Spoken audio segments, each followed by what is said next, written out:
नमस्कार दोस्तों, मैं लखन सर हिंदी ज्ञान गंगा यूट्यूब चैनल में आपका फिर से स्वागत करता हूँ। आज हम एक नए टॉपिक पर अध्ययन करेंगे। उसका नाम है वचन।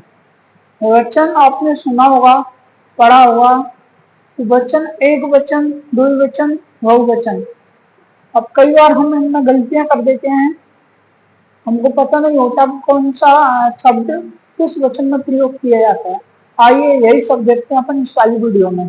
देखिए, परिभाषा: संज्ञा, सर्वनाम, विशेषण और क्रिया के जिस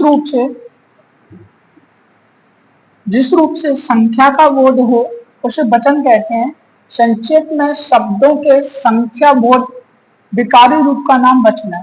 संख्या यानी देखो एक वचन यानी एक व्यक्ति, बहुवचन यानी बहुत सारे। तो संख्या अगर एक वचन होगा तो एक संख्या का बोध होगा, बहुवचन यानी बहुत सारे संख्या का बोध होगा। देखिए, वचन के हिंदी में वचन के दो भेद हैं,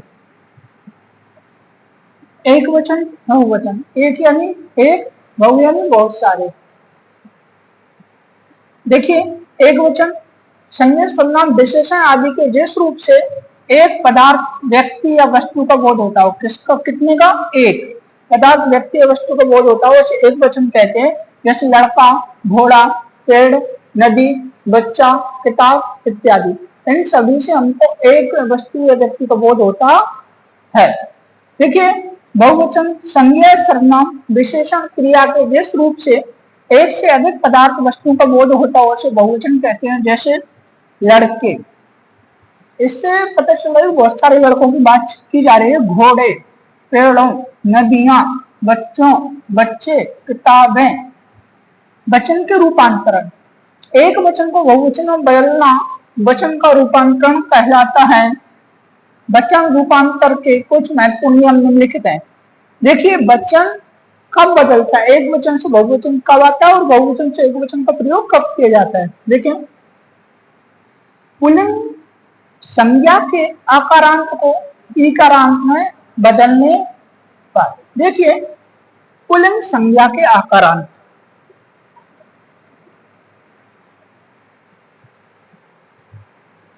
आकारांत का मतलब है अंत में क्या आना चाहिए, अंत में आ, उनसे बोलते हैं आकारांत। ईकारांत में क्या होता है, अंत में क्या आना चाहिए, ई, तो उनको ईकारांत शब्द बोलते हैं। जैसे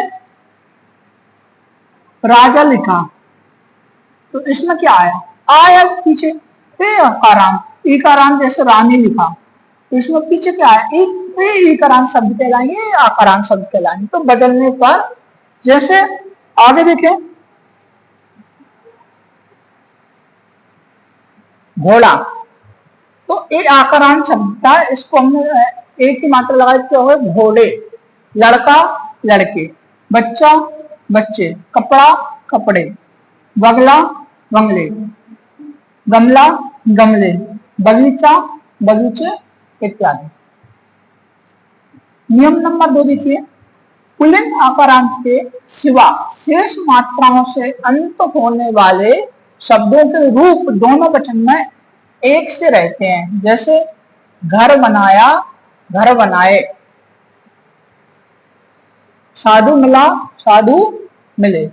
यानी देखिए, साधु मिले, घर बनाए, तो ये दोनों में हमको एक जैसा रूप मिल रहा। पुल्लिंग आकारांत के सिवा शेष ईकारांत से अंत में होने वाले शब्दों के रूप दोनों वचन में एक जैसे रहते हैं। ठीक है, अगले देखिए, नियम नंबर 3, आकारांत स्त्रीलिंग एक वचन संज्ञा शब्दों के अंत में आई जोड़कर बहुवचन बनाया जाता है। देखें, आकारांत स्त्रीलिंग एक वचन संज्ञा के अंत में आई की मात्रा जोड़ देंगे तो क्या बनाया जाता, बहुवचन बनाया जाता है। जैसे देखें,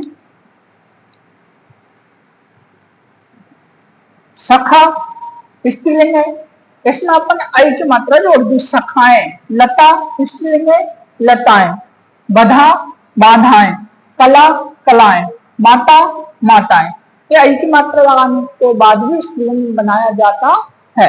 अगला देखिए, नियम 4, आकारांत स्त्रीलिंग शब्दों का बहुवचन संज्ञा के अंत में आ को ऐ कर देने से बनाया जाता है। देखो आकारांत स्त्रीलिंग शब्दों का बहुवचन संज्ञा के अंत में आ को ऐ कर देने से बनाया जाता है। जैसे किताबें, इसमें छोटा आ है, तो वो अभी हम पढ़ रहे थे इसमें बड़ा आ था, ये वाला था ना आकारांत स्त्रीलिंग, ठीक है।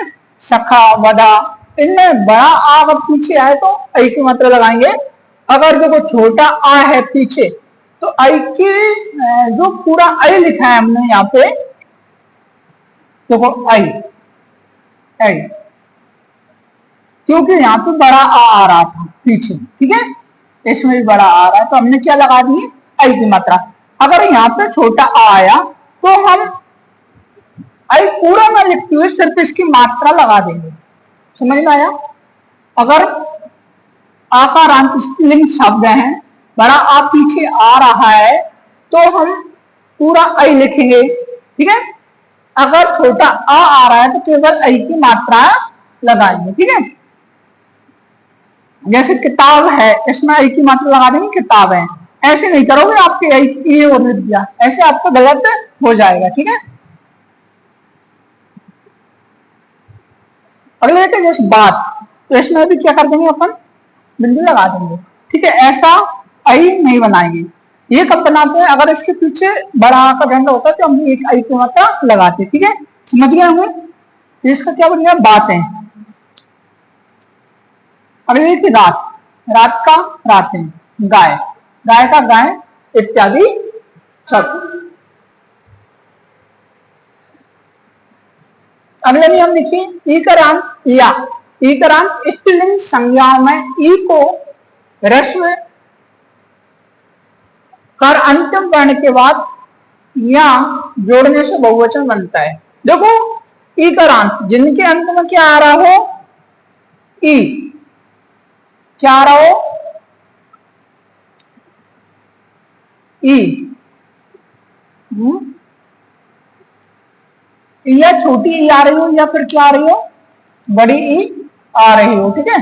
स्त्रीलिंग संज्ञा में ई को ह्रस्व कर अंतिम वर्ण के बाद या जोड़ देते हैं। जैसे ह्रस्व यानी छोटा कर देते हैं इसको। देखिए घड़ी, तो यहाँ पे घड़ियां, यहाँ पे क्या किया, बड़ी की मात्रा थी, इसको क्या बना दिया हमने,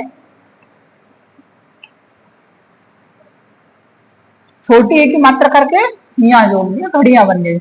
नारी, नारियां, ध्यान रखना बड़ी की मात्रा हो उसको बहुवचन बनाए तो जो बड़ी ई वाली मात्रा हो उसको छोटा कर देना और यहाँ जोड़ देना है। जैसे गाली, गली, गलियां, जाली, जालियां, ठीक है, इसको छोटा कर देंगे और वो कर देंगे। बकरी, बकरियां, बिल्ली, बिल्लियां इत्यादि।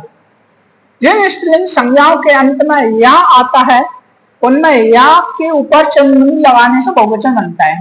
समझ गए? ई वाली मात्रा, छोटा आ वाला समझ गए आप, जब पीछे बड़ा आ उसका भी समझ गए, छोटी ई आए तो क्या करना है, बड़ी ई आए तो क्या करना है। अब देखिए अगर अंत में बड़ा या आ रहा है तो केवल हमको चंद्रबिंदु लगा के हम बहुवचन बना सकते हैं। जैसे चिड़िया, चिड़िया, डिबिया, डिबिया, बिटिया, बिटिया इत्यादि। नियम नंबर 7 देखेंगे, आ, छोटा आ, बड़ा आ, छोटी बड़ी के अलावा अन्य मात्राओं से अंत होने पर, इन चारों का तो देख लिया हमने, स्त्रीलिंग संज्ञाओं के अंत में आई जोड़कर बहुवचन बनाया जाता है। देखिए तो वस्तु, इसमें ऊ की मात्रा है, वस्तु, इसका हमको बहुवचन बनाना है तो क्या लगा देंगे, ऐ, वस्तु है। इस प्रकार से ये बन जाएगा। देखो ऊ की मात्रा आई, आ ई, इससे तो भिन्न है, ठीक है, तो हम ऐसा वैसा जोड़ देंगे। इतना बात समझ में आया? अगले देखिए, संज्ञा के पुल्लिंग अथवा स्त्रीलिंग रूपों में बहुवचन का बोध प्रहा, गण, वर्ग, जन, लोक इत्यादि लगाकर करते हैं। जैसे नेता, नेतागण, आप लोग, स्त्री, स्त्रीजन, अधिकारी, अधिकारी वर्ग, कर्मचारी, कर्मचारी वर्ग इत्यादि। तो वचन संबंधी निर्देश प्रत्येक तथा हर एक का प्रयोग सदा एक वचन में होता है। प्रत्येक तथा हर, एक का प्रयोग सदा एक वचन में होता है। प्रत्येक बच्चा आए, हर एक बच्चा आए, तो इन दोनों शब्दों का प्रयोग कब करेंगे अपन? एक वचन में करेंगे। जैसे देखिए, प्रत्येक छात्र खेल में भाग लेगा, यानी एक वचन। हर एक व्यक्ति को अपना काम ईमानदारी से करना चाहिए, एक वचन। भाववाचक और गुणवाचक संज्ञा का प्रयोग एक वचन में होता है, जैसे उनकी ईमानदारी पर किसी को संदेह नहीं, संत बड़े दयालु होते हैं। द्रव्यवाचक संज्ञाओं का प्रयोग एक वचन में होता है, जैसे उसके पास बहुत धन है, इनका प्रयोग एक वचन में करेंगे, बहुत धन है। ठीक है, तो बहुत लिखा है, धन भी लिखा है, ये द्रव्यवाचक संज्ञा, फिर भी इनका प्रयोग किसमें करेंगे? एक वचन। ध्यान रखना, उनके घर बहुत दूध होता है, तो इसका भी प्रयोग कब करेंगे? एक वचन संज्ञा प्रयोग करेंगे। आगे देखते हैं। ठीक है, आशा करते हैं आप वचन समझ गए होंगे, एक वचन और बहुवचन। मिलते हैं अगली वीडियो में, जब तक बने रहें हमारे YouTube चैनल हिंदी ज्ञान गंगा से। धन्यवाद।